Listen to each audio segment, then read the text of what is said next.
कुठं सिरसगाव. विषय सांगा ना. विषय का आमचं आता पिकाचे नुकसान केली त्यांनी. कधी केली? काल किती तारीख होती? काल केली. 26 तारीख. कोणी? तलाठी मंडळ अधिकारी शासनाकडे काय मागणी? शासनाकडे नुकसान भरपाई. काल मंडळ अधिकारी आणि तलाठी यांनी गट नंबर 183चा आदेश आणून गट नंबर 187 मध्ये संबंधित शेतकऱ्याची साधारणतः 3 लाखाचे उभे असलेले कापूस आणि तुरीचे पिकाचे नुकसान केले आहे. त्या प्रकरणात उपविभागीय अधिकारी यांच्याकडे नुकसान भरपाईची मागणी आम्ही आज केलेली आहे. सदरील प्रकरण हे डिस्ट्रिक्ट कोर्टामध्ये न्यायप्रविष्ट असतानाही यांनी मनमानी कारभार करून या शेतकऱ्याची नुकसान भरपाई केलेली आहे.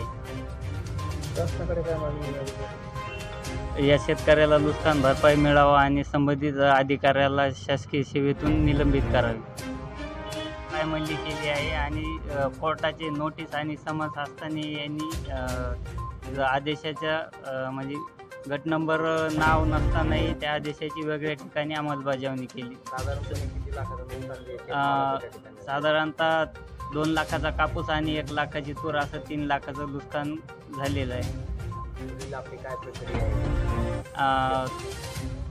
नुकसान भरपाई नाही मिळाली तर संबंधित शेतकरी हा त्याच्या जीवाचं काही पण करू शकतो. त्यांना फक्त म्हणजे जीवन जगण्याकरता एकच सोर्स आहे की शेतीमालातून त्याचं घर जगतं आणि तेच त्यानं उद्ध्वस्त केल्यामुळं त्याच्यावर आता उपासमारीची वेळ येणार आहे. प्रकरणाची शासनानं तात्काळ दखल घ्यावी. छत्रपती संभाजीनगर येथे विभागीय आयुक्तालयासमोर उपोषणास बसण्यात येणार आहे.